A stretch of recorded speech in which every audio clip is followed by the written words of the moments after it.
राजस्थान के चौमू में आज पीला पंजा गरज रहा है। दरअसल कस्बा चौमू और एक ऐसी घटना जिसने पूरे इलाके की फिजा बदल दी।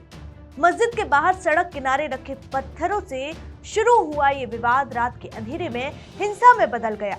उपद्रवियों ने जमकर पत्थर बरसाए, पुलिस पर हमला किया, इंटरनेट बंद किया गया, गिरफ्तारियां हुई और अब बुलडोजर की गूंज चौमू के उन्हीं गलियों में आज सुनाई दे रही है। गरजते पीले पंजे को रोकने महिलाएं विरोध में उतरी। बताएंगे आपको कि क्या गरजता पीला पंजा कट्टरपंथियों और पत्थरबाजों के लिए एक नजीर बनेगा। सवाल ये है कि क्या ये कार्रवाई सिर्फ अतिक्रमण हटाने की है या फिर हिंसा करने वालों के लिए एक बड़ा संदेश। देखिए हमारी खास रिपोर्ट।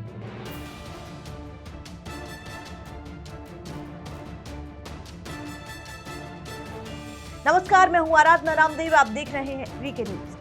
राजस्थान के जयपुर से करीब 40 किलोमीटर दूर चौमू कस्बे में एक छोटी सी घटना ने बड़ा बवाल खड़ा कर दिया। यह सब शुरू हुआ 25 दिसंबर 2025 की रात को, जब मस्जिद के बाहर सड़क किनारे रखे बड़े बड़े पत्थरों को हटाने और वहां रेलिंग लगाने को लेकर विवाद हो गया। दरअसल ये पत्थर लंबे समय से वहां रखे थे और यातायात में बाधा बन रही थी। दुर्घटनाओं की शिकायतें आने लगी थी, इसलिए प्रशासन ने इन्हें हटाने का फैसला किया और गुरुवार शाम को स्थानीय समुदाय के लोगों और पुलिस प्रशासन के बीच मीटिंग हुई, जिसमें पत्थर खुद हटाने पर सहमति बनी। लेकिन रात में जब टीम पत्थर हटाने पहुंची तो कुछ लोगों ने बिना अनुमति के लोहे की रेलिंग लगानी शुरू कर दी। प्रशासन ने इसे रोकने की कोशिश की तो विवाद बढ़ गया।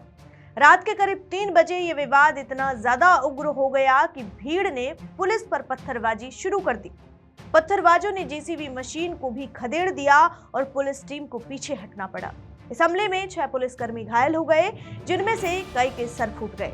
उन्हें तुरंत अस्पताल में भर्ती कराया गया। हालात बिगड़ते देख चौमू, हरमाड़ा, विश्वकर्मा और दौलतपुरा जैसे आसपास के थानों से अतिरिक्त पुलिस बल बुलाया गया और फिर भीड़ को काबू में करने के लिए पुलिस को हल्का बल प्रयोग करना पड़ा और आंसू गैस के गोले भी दागे गए। ड्रोन की मदद से उपद्रवियों की पहचान की गई। इस घटना के बाद कस्बे में तनाव फैल गया, बाजार बंद हो गए और मुख्य सड़कें सूनी पड़ गई। पुलिस ने स्थिति पर काबू पाने के लिए फ्लैग मार्च निकाला और 500 से ज्यादा जवानों को तैनात किया, जिसमें स्पेशल टास्क फोर्स, वज्रवाहन और आरएसी की टीमें शामिल थी। अफवाहों को रोकने के लिए 28 दिसंबर तक इंटरनेट और सोशल मीडिया सेवाएं बंद कर दी गई। अब तक 50 से ज्यादा उपद्रवियों को हिरासत में ले लिया गया। इसमें कुछ कट्टरपंथी भी शामिल थे और कुछ को घरों से भी गिरफ्तार किया गया। स्पेशल कमिश्नर राहुल प्रकाश ने खुद मौके पर पहुंचकर लोगों से शांति बनाए रखने की अपील की और कहा कि कानून तोड़ने वालों पर सख्त कार्रवाई होगी। उन्होंने पुलिस का सहयोग करने को कहा, जिसके बाद कुछ लोगों ने पुलिस जिंदाबाद के नारे भी लगाए। DGP law and order Sanjay Agrawal ने भी बयान दिया कि स्थिति पूरी तरह से काबू में है और दोषियों को बख्शा नहीं जाएगा। इस घटना ने पूरे इलाके में डर का माहौल बना दिया, लेकिन प्रशासन ने इसे जल्दी ही संभाल लिया।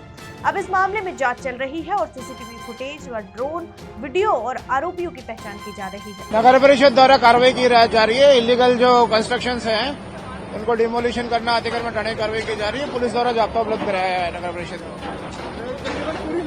कहाँ तक की कार्रवाई है? जो भी उन्होंने नोटिस दे रखे हैं, 19-20 नोटिस दे रखे हैं, उन्होंने उनके हटाने की कार्रवाई कर रखी है। पिछले दिनों जो ये घटनाक्रम हुआ था उसमें यहाँ पर ही अधिकतर उपद्रवी थे। क्या वो जो अतिक्रमण है, जो अवैध निर्माण है, उन्हीं उपद्रवियों को निकालने में ये नगर परिषद, हाँ बिल्कुल, करीब करीब वो लोग हैं जिन्होंने उपद्रव किया, उन्हीं की अवैध अतिक्रमण है जो हटाने की कार्रवाई चल रही है। सर जो गलत है उसके खिलाफ कार्रवाई होनी चाहिए और ये नगर परिषद द्वारा की जा रही है। हम इमदाद में यहाँ उपस्थित हैं। तकरीबन कितने निर्माण है और किस प्रकार के निर्माण है? ये सर चिन्हित नगर परिषद ने किया है सर, और वही कार्रवाई कर रही है, तो जो गलत है उसके खिलाफ कार्रवाई। पिछले दिनों एक उपद्रवियों को निकाला गया था, हिंसा फैली थी, अधिकतर इसी इलाके में रहते थे। क्या जो आज निर्माण अवैध रूप में जो है वो अधिकतर उन्हीं लोगों के, उन्हीं उपद्रवियों के? सर जो गलत है उसके खिलाफ कार्रवाई है, जो गलत है उसके खिलाफ कार्रवाई। ये जो पूरा विवाद है ये मूल रूप से अतिक्रमण हटाने से जुड़ा है, लेकिन रात में रेलिंग लगाने की कोशिश ने इसे हिंसक बना दिया। पुलिस का कहना है कि मस्जिद के बाहर की सड़क सार्वजनिक है और बिना अनुमति निर्माण नहीं हो सकता। इस घटना के बाद चौमू में बाजार बंद रहे। Bus stand, rings road, Moriza road और थाना मोड़ जैसे इलाकों में सन्नाटा रहा। ये जो दंगा है वो विशेष समुदाय के लोगों द्वारा किया गया। पुलिस ने 110 से ज्यादा लोगों को हिरासत में लिया और 19 को गिरफ्तार किया। इंटरनेट बंद किया गया, जिससे लोगों को अफवाहों से बचाया गया। अब स्थिति शांत है, लेकिन प्रशासन अलर्ट मोड पर है। ये घटना राजस्थान में कानून व्यवस्था की चुनौतियों को दिखाती है, जहां छोटी सी बात बड़े बवाल में बदल जाती है। घटना के बाद 1 जनवरी 2026 से प्रशासन ने पत्थरबाजों के घरों और अवैध अतिक्रमण पर बुलडोजर एक्शन शुरू कर दिया। यह ऑपरेशन क्लीन का हिस्सा है, जिसमें नगर परिषद ने अवैध निर्माणों को हटाना शुरू किया। पहले 3 नोटिस दिए गए थे, जिनकी डेडलाइन 31 दिसंबर 2025 को खत्म हुई। जब कोई जवाब नहीं मिला तो बुलडोजर चलाए गए। 24 पहचाने की गई, पत्थरबाजों के घरों पर नोटिस चिपकाए गए थे और अब उनके अवैध हिस्सों को तोड़ा जा रहा है। यह कार्रवाई मस्जिद के बाहर की रेलिंग और सड़क पर बने रैंप, सीढ़ियों और दुकानों पर की जा रही है। खासकर अवैध मीट दुकानों पर हंटर चला। बिना लाइसेंस मीट बेचना और सड़क पर निर्माण गैरकानूनी है। अगर 3 दिन में नहीं हटाया गया तो दुकान सील कर दी जाएगी और खर्च वसूला जाएगा। नगर परिषद आयुक्त के नेतृत्व में टीम ने इलाके में प्रवेश किया। हालांकि सुरक्षा जांच के चलते बीच में रोका भी गया। पूर्व विधायक रामलाल शर्मा ने इस एक्शन का स्वागत किया और कहा कि यह कानून तोड़ने वालों पर प्रहार है और पूरे राजस्थान के लिए नजीर बनेगा। डीसीपी वेस्ट हनुमान प्रसाद मीणा और एडिशनल डीसीपी राजेश गुप्ता खुद मौके पर पहुंचे हैं और पुलिसकर्मी हेलमेट और सेफ्टी गियर में चप्पे चप्पे पर नजर रखे हुए थे।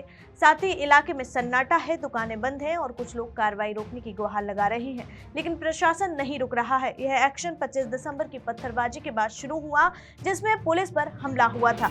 अब तक 19 आरोपी गिरफ्तार हो चुके हैं और बुलडोजर से घरों को ध्वस्त किया जा रहा है। अधिकारियों का कहना है कि अतिक्रमण हटाने के लिए है, जो सड़क चौड़ीकरण और ट्रैफिक मैनेजमेंट के लिए जरूरी है। चौमू नगर परिषद ने स्पष्ट किया है कि यह अचानक नहीं बल्कि नियमों के तहत है। राजस्थान नगरपालिका अधिनियम 2009 के तहत कार्रवाई हो रही है और यह फैसला पूरे इलाके की फिजा बदल रहा है। प्रशासन अलर्ट मोड पर है और भारी पुलिस बल तैनात है।